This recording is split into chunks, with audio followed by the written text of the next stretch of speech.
इस वीडियो में हम आपको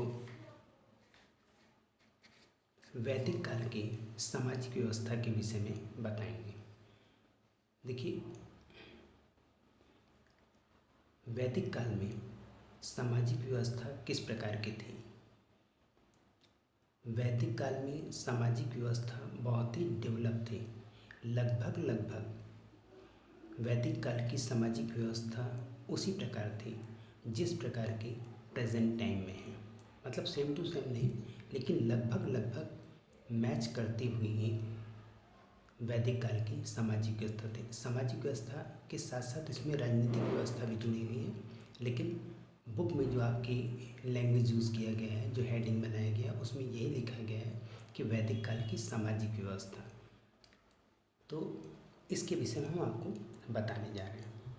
देखिए, इस समय सबसे बड़ा पद जो होता था वो राजा का होता था, जिसे जनता चुनती थी।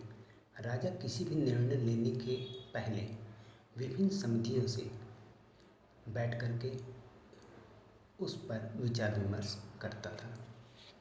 वैदिक काल में 3 प्रमुख संगठन थे। एक संगठन था सभा, दूसरा था समिति और तीसरा था विदत।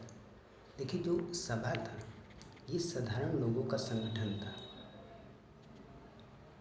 और जो समिति थी ये उच्च वर्ग लोगों का संगठन था, और जो विदत था ये सबसे महत्वपूर्ण संगठन था। सभा तथा विदत, फिर से ध्यान दीजिएगा, सभा तथा विदत में भाग लेने की अनुमति महिलाओं को भी थी। किसी भी विषय पे यदि कोई भी निष्कर्ष निकालना होता था तो राजा डायरेक्ट डिसीजन नहीं लेता था। ये जो आपके सभा विदत समिति जो बनी हुई थी, इसमें बातों को रख करके पहले विचार विमर्श होता था और निष्कर्ष निकलने पर ही उसको एक्शन में लिया जाता था। वैदिक काल में समाज की सबसे छोटी इकाई गांव थी। जो इसका मेन व्यक्ति होता है, जैसे इस समय हम लोग उसको ग्राम प्रधान कहते हैं, उस समय उसको ग्रामिक कहा जाता था। सबसे बड़ी इकाई जन होती थी, और इसके मालिक को मालिक कहिए या मेन व्यक्ति कहिए, जो इसका मेन व्यक्ति जिसको सेलेक्ट किया जाता था। अब इसमें ये नहीं बताया गया है कि क्या उस समय इलेक्शन प्रोसीजर था या डायरेक्ट लोग अपने आप को ही घोषित कर लेते थे जो ताकतवर होते थे। इस तरह की चर्चा इसमें नहीं दी गई है। इसमें बस ये बताया गया है कि जो सबसे बड़ी इकाई होती थी वो जन होती थी, और जो इसका मेन व्यक्ति होता था उसको राजन कहते थे।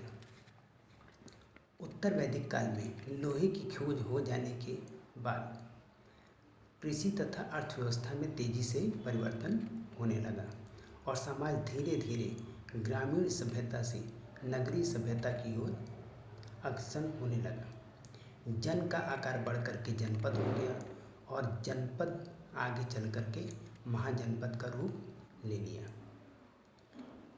महाजनपद का जो काल था, लगभग आप ये मान के चलिए कि सिंधु सभ्यता जितना डेवलप हो चुकी थी, लगभग उसी तरीके की ये भी सभ्यता डेवलप हो गई थी। और ये सिंधु सभ्यता के बाद दूसरी नगरीय सभ्यता थी। भारत में कुल टोटल 16 महाजनपद हुए, जिसकी चर्चा बौद्ध ग्रंथ के अंगुत्तर निकाय में की गई है। 16 महाजनपद में सबसे समृद्ध तथा शक्तिशाली महाजनपद मगध था, जो आगे चल करके इन जनपदों पर अधिकार कर लिया। वैदिक काल में टैक्स को बलि कहते थे, जबकि देवताओं को खुश करने के लिए पशु की बलि दी जाती थी।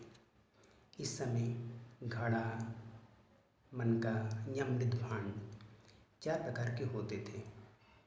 धूसर मृदभांड, काला मृदभांड, लाल मृदभांड और मिश्रित मृदभांड।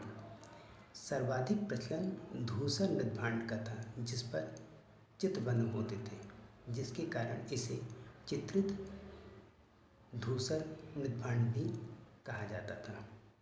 मिश्रित मृदभांड लाल एवं काला दोनों का मिश्रण होता था। आगे की बात हम आपको नेक्स्ट वीडियो में बताएंगे। Thank you.